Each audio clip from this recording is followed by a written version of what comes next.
nouvelle formation en pratique clinique et diagnostic vient de se dérouler ici à Dharamsala en Inde, formation de clinica pour les étudiants du CEDRE. Et ce clinica se déroule auprès des moines et des réfugiés tibétains chaque année.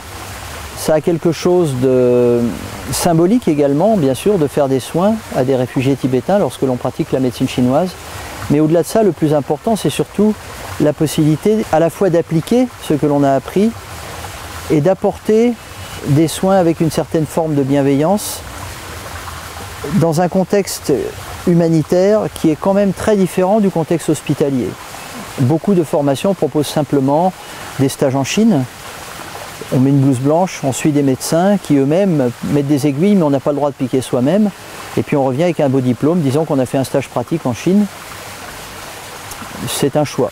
Nous, on préfère effectivement faire une formation sérieuse à l'intérieur même de l'école, avec du dispensaire, et ensuite aller rendre des vrais services à l'extérieur, ce qui permet de valider ce qu'on connaît et de donner une dimension vraiment humaniste.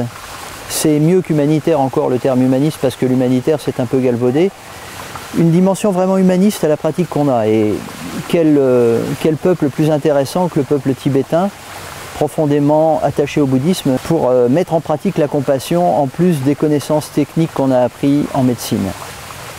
Donc on espère que ça durera encore longtemps, cette possibilité, ça fait 14 ans qu'on fait ça, cette possibilité de faire des clinicas, de la pratique pour nos étudiants dans le contexte humanitaire, que ce soit en Afrique, que ce soit en Inde ou peut-être dans d'autres pays plus tard.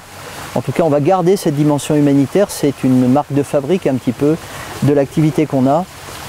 Parallèlement à la formation du CEDRE, on avait créé cette association Humanitrad pour apporter des soins aux populations défavorisées. Et maintenant, les deux activités se fondent en une, puisque on vient parfaire la formation scolaire en humanitaire. Et ça fait que l'esprit dans lequel on travaille par la suite professionnellement nous rend capable de faire la sécurité sociale nous-mêmes, parce qu'on sait quand quelqu'un a besoin d'aide et on n'est pas obligé de tout faire payer systématiquement. Voilà, en tout cas on travaille toujours avec le cœur. Donc futurs étudiants, bienvenue à vous un de ces jours à Dharamsala ou ailleurs pour une mise en pratique avec le cœur des connaissances apprises avec la tête.